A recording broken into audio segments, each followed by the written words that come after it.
What it do, man? It's your boy Battle Truth coming to you live and direct from the Battle Truth headquarters. Let's get right off into this, man. So the Lakers, man, continue to roll, man. And turning out to be the team just as we all suspected them to become.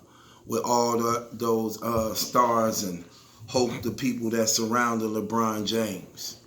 If you're an NBA fan and you know about basketball, you knew this team getting put together, this would be an unstoppable force. I'm talking about you just knew it. That's only if you really know basketball and seeing it with the professionalism of what basketball is. LeBron James been dominating basketball from the moment he became a professional in the NBA. That's not even counting what he did in high school. But I'm talking about when he became an NBA professional. From the moment he put his foot on that NBA court, he been dominating the game ever since. And still ain't showing no signs of slowing down and weakness in any type of way. In fact, it seems like he getting better and better. His 17th season, and he's still dominating the game. That's why when people be posing these arguments, oh, Durant better than LeBron, Curry better than LeBron, Kawhi is better than LeBron. Listen, man, them arguments sound so stupid and ridiculous. Because you got to keep in mind, this dude been doing this from the moment he came to the NBA. 17 seasons straight. Not how them dudes had to develop and become good. This dude numbers been like this his whole entire career. And let me show you another thing about his stats that's just better than theirs. He doing this choosing not to be a scorer. What I mean, scoring is not his first option. He's a passer and averaging the same numbers as them who choosing to be just the scorer. That's a fact. His numbers the same as theirs, and he passing first. He passing first, playing point forward. His whole career, that's how he played. He never played, oh, I'm going to be the scoring lead. I'm going to go after the scoring titles. No. He always make everybody around him better. That's been his whole game of play throughout his whole entire career. And yet his numbers the same as those of James Harden and Kevin Durant and Kyrie Irving's and Steph Curry's and all your superstars. That's crazy. So imagine if he just decided to go greedy and say, you know what, I'm just finna go greedy. I'm finna just play selfishly like everybody else and just put up numbers. That'd be ridiculous, man. But he don't play like that. And because he played more honest, I'm blogging, brother. And because he played more honest, then he more good at what he doing playing as a team instead of a selfish player. What happens is he dominating the game. He dominating the game, man.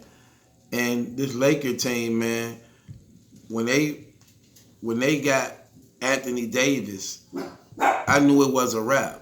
Oh, it's a wrap. Because now you done put the number one player in the game with the number one center in the game. Shut up! With the number one center in the game. So you got the number one player in the game with the number one center in the game.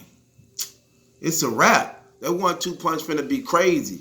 This team Bron got right here is better than any team he ever played with. A lot of people try to sweep Dwight Howard under the rug because he fell short going from Orlando to the Lakers. Keep in mind, before he left Orlando, he was the superstar in Orlando, man.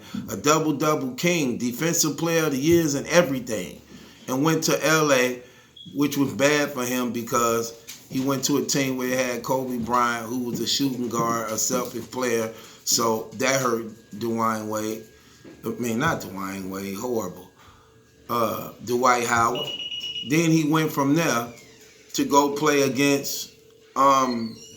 with James Harden, another ball player who played just like Kobe Bryant.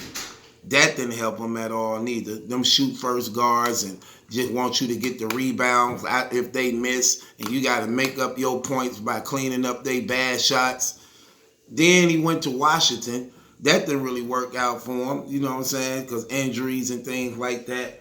Then he went to New Orleans. That didn't work out for him. But he never got with the right person that can produce the shots for him as a big man. You need a passing guard to do that. So when DeMarcus Cousins went down, and they picked up Dwight Howard, I like that even better. Because you got to keep in mind, now you got a legitimate center, fast, could catch anything you throw up, and play defense. And he just like LeBron, the physical makeup, just like that, man. So you put him with a guy who plays selfishly, who know how to get him involved, who actually can rejuvenate his career, you in trouble. So you got LeBron James, who already crazy in size, 6'8". Then you got Dwight Howard, 7 feet. Anthony Davis, what, 6'11"? He's 7 feet too. But you got him. Then you got JaVale McGee, another beast. Then you got Kyle Kuzma. Them dudes big. Them dudes bigger than ever, man. Bigger than ever. They defense is crazy. All them blocking shots. Them dudes are going crazy. Then you got Avery Bradley you put up in there. Then you got Danny Green you putting up in there. Rondo ain't even came back yet. You know how he gonna have the team going. Man, people in trouble, man. People in trouble. That team is stupid crazy. Loaded with talent. They just overcame a 20-point deficit against the Bulls and whacked them. Man, them dudes, man, listen. In a 7-game series against that team, if they stay healthy, you done. You done. Now, people gonna say, well, they lost to the Clippers. That's the team who threatened them. Who people believe is a better team than the Lakers. I don't believe that. If anybody watched that game, you will see it wasn't so much that the Clippers beat them. It's like the Lakers beat themselves. A lot of careless turnovers in the clutch. You know what I'm saying? Seemed like they were trying to gel together. You got to keep in mind that Clipper team already been playing with each other. They only added Kawhi Leonard to fit in the system that they was already used to and familiar playing with each other. The Lakers was entirely different. They got rid of like their whole team basically and kept Kyle Kuzma and Paul Caldwell, whatever his name. They kept them two and let go basically everybody else. So they had to develop a chemistry, and that's why they had so many turnovers in that game, trying to get used to playing with each other and things like that. But then guess what happens after that? Now since they playing, look how they starting to click. Look how they starting to gel. Look how they starting to make it work together and things like that. So they definitely ready, and they finna be even more dangerous as the year continue to progress. So it's gonna be bad beating them in a 7-game series. It's gonna be real bad beating them in a 7-game series. So bad, it's gonna be bad for the NBA. I don't see nobody beating the Lakers at all in a 7-game series at all, in no type of way. They too talented. They covered on every end. Defense is crazy. They height is out of this world. And you know what make they height even good? When you got all them big men, they actually athletic and know how to run the floor. They athletic and really know how to run the floor. And because they athletic and really know how to run the floor, they definitely know how to get up and down the court and really guard a lot of people too on switch offs and pick and rolls and things like that. So I like it. And it seems like anytime somebody come into the hole, if you playing for the other team, you worried about those big men that's in the game.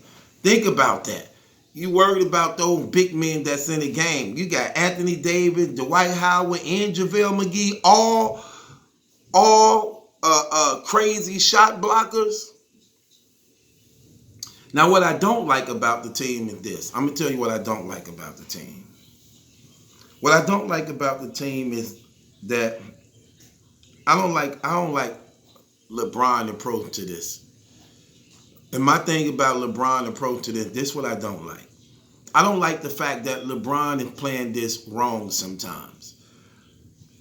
Okay, I know he probably be catering to Anthony Davis because he want him to sign that big contract after this year is over. Because if y'all keep in mind, Anthony Davis is only on a 1-year contract deal. He can go anywhere he want after this year. So I think Bron is trying to cater to him too much, which actually make things harder for them. I don't think you have to do that. Anthony Davis is a big boy. He's been playing the game for a long time. He know he with a winning team. He know he with a good squad. Play together. Stop trying to play for Anthony Davis and play with Anthony Davis.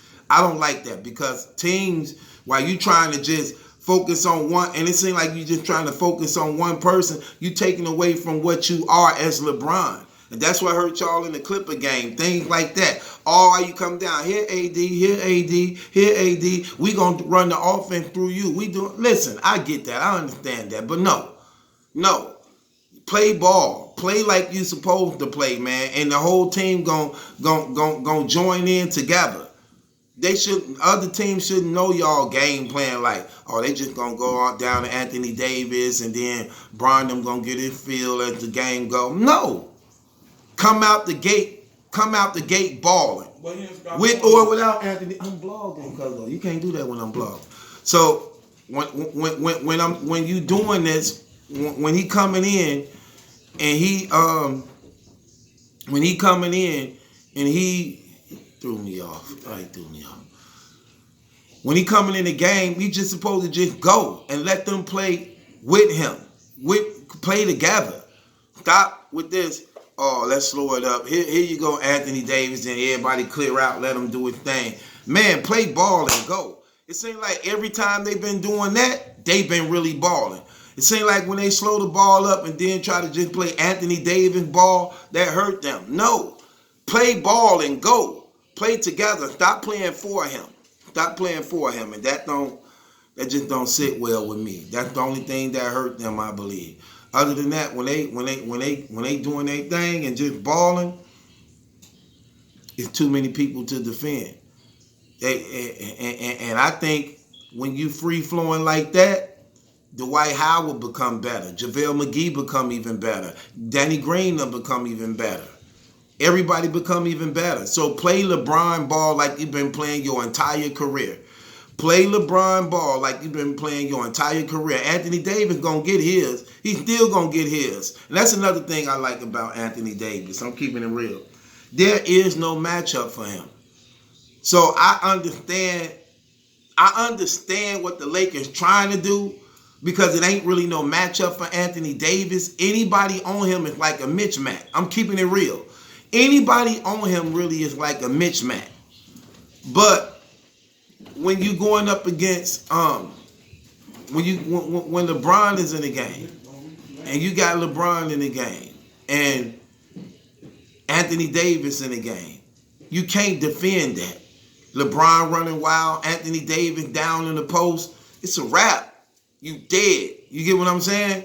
Then you got Dwight Howard running wild. You got 7-footers where you could just throw the ball up and they catching everything and they finishers. And you got LeBron, who is the best passer in the game, feeding all three of them big men, all three of them 7-footers. Man, it's a wrap. It's a wrap. Keep exposing that. Keep exposing that. Because they don't have no answer for Anthony Davis. I get it, man. I definitely get it. They have no answer for him, just like they don't have an answer for LeBron James. And defensive-wise, Dwight Howard is a beast down there. He playing like he got something to prove. So is JaVale McGee. Man, look, that Laker team ready. They loaded. Kyle Kuzma just got back. He's starting to fit in real good with them, man. Look, that team is ready to go. It's loaded, and it's definitely finna be trouble for a lot of people. So that's just my take on the Lakers right now. So I'm not surprised at what they doing. I knew they'd do that. I just don't like when they slow the ball down and play Anthony Davis ball. Don't do that. Just play ball, period, and play together. Stop playing for him and play with him. And I guarantee you they're going to have a lot more success than what they having right now. That's my take on it, man. I'm in the comments reading whatever y'all say. So let's talk about it. And also, join my Patreon, man. Be a part of my Patreon, man. Join my Patreon. I got over 30-something blogs on there right now. music, man, like 15 tracks of music to download, roasting sessions, real talk, kill shots, battle truth, story of my life, on there and everything, man. So join my Patreon, man. Join my Patreon. And with that being said, it's your boy Battle Truth. It ain't my judgment, that's a question. It's yours. Subscribe to Battle Truth. Join my Patreon. Click the link in the description box. Join my Patreon. It's your boy Battle Truth. It ain't my judgment, that's a question. It's yours. Subscribe to Battle Truth.